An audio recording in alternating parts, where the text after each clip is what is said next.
নহয় 18,000কে দিয়ক, আমাৰ ক'বলগীয়া নাই। কিন্তু এই যে টকা পইচা বিলাক যে ৰাইজক জনতাক দি আছে সেয়া ভাল কথা, কিন্তু ক'ৰ পৰা দিছে? মন্ত্ৰী MLA পকেটৰ পৰা টকা দিছে নে সেয়া ঋণ লৈ দিছে? আৰু যদি ঋণ লৈ দিছে সেই ঋণৰ বোজাখিনি কোনে মূৰত ল'ব? আমি ল'ম নে চৰকাৰে ল'ব? যদি চৰকাৰে লয়, চৰকাৰে কাৰ পৰা টকাখিনি ওলাব? গতিকে এইকাৰণে কৈছো যে কোনোবা 18,000 নহয় 36,000 দিয়ক, আমাৰ ক'বলগীয়া নাই, মোৰ হিংসাও কৰিব লগা নাই। কিন্তু আমি 500 টকা ডেইলি হাজিৰা পাম, মাহত 10-15,000 খুব বেছি দৰমহা পাওঁ, আৰু আমি পৰিয়াল তেনেকে পঢ়ি আছো, তাতে হস্পিটেলৰ খৰচা কিবাৰ খৰচা। গতিকে আমাৰ মাথাত বেলটো নাভাঙিব। ঋণ লৈছে, যিসকলক টকা দিছে 9,000 নহওক 18,000 নহওক, যিসকলক দিছে হিংসা কৰিব, সেইসকলৰ পৰা আপোনালোকে ঋণৰ বোজা মাৰিব, আমাৰ পৰা নামাৰিব। নহলে আমি গলত তাৰমানে ৰছী লগাব লাগিব। কাৰণ 500 টকা এটা হাজিৰা পাওঁ, পৰিয়াল চলাও, মাহত 10,000 এটা দৰমহা পাওঁ, পৰিয়াল চলাও, হস্পিটেল খৰচা অমুক খৰচা গুচি যায়।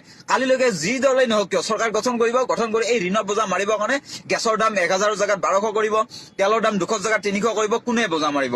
আমিহে সেই বোজাটো ল'ব লাগিব।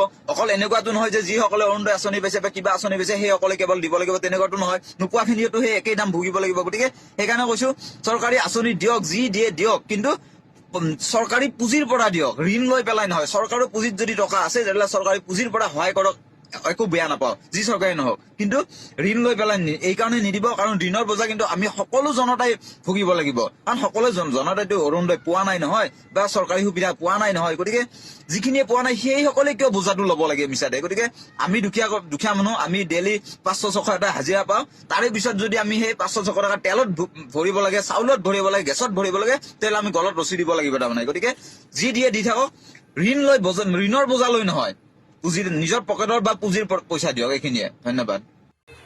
কথাটো কিন্তু নোহোৱা নহয়।